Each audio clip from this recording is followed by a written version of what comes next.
మనల్ని ఆయన బెస్ట్ని అనుభవించడానికి ఆర్డైన్ చేసి నియమించి ఉన్నాడు ప్రియులారా.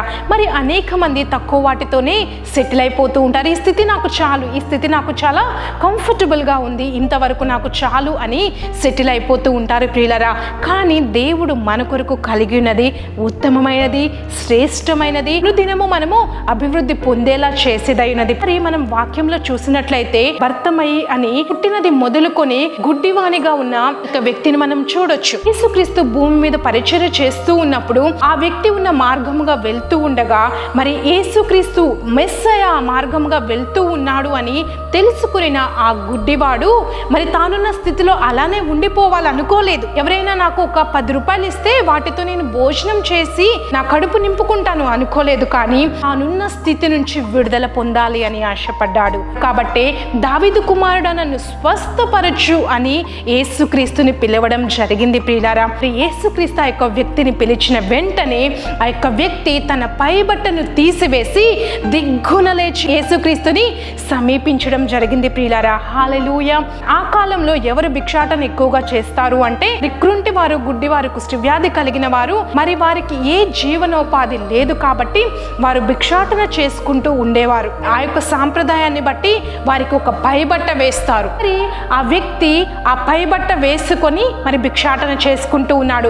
యేసుక్రీస్తు ఎప్పుడైతే పిలిచాడో ఆ వ్యక్తి ఆ పైబట్టను తీసివేసి ఆ పైబట్టను పారవేసి మరి యేసుక్రీస్తుని సమీపించడం జరిగింది.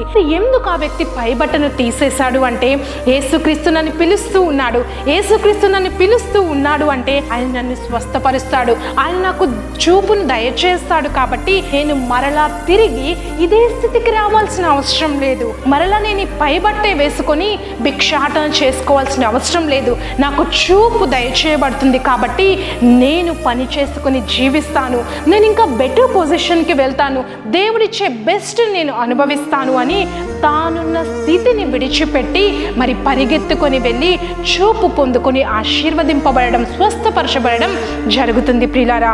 మరి దేవుడు కూడా ది బెస్ట్ థింగ్స్ని మన కొరకు సిద్ధపరిచి మనల్ని పిలుస్తూ ఉన్నాడు. ఇవి కలిగిన సమస్తాన్ని శ్రేష్టమైనవి అనుభవించకుండా చేసే అనేకమైనవి విడిచిపెట్టి మరి ఆయన్ని సమీపించగలుగుతూ ఉన్నావా? నీవు అదే స్థితిలో ఉంటూ నాకు బెస్ట్ కావాలి అంటే నీవు మరి పొందుకోలేవు. కానీ ఆ యొక్క వ్యక్తి ఎలాగైతే ఆ పైబట్ట పారవేసి ముందుకు సాగాడో, ముందుకు అడుగులు వేశాడో, యేసుక్రీస్తుని సమీపించాడో, మరి అదే రీతిగా నీకున్న ప్రస్తుతమైన పరిస్థితిని నీవు విడిచిపెట్టి దేవుడు అనుగ్రహించు శ్రేష్టమైనది నీవు పొందుకోవడానికి విశ్వాసముతో అడుగులు వేయాలి అని దేవుడు తెలియచేస్తూ ఉన్నాడు ప్రియులారా.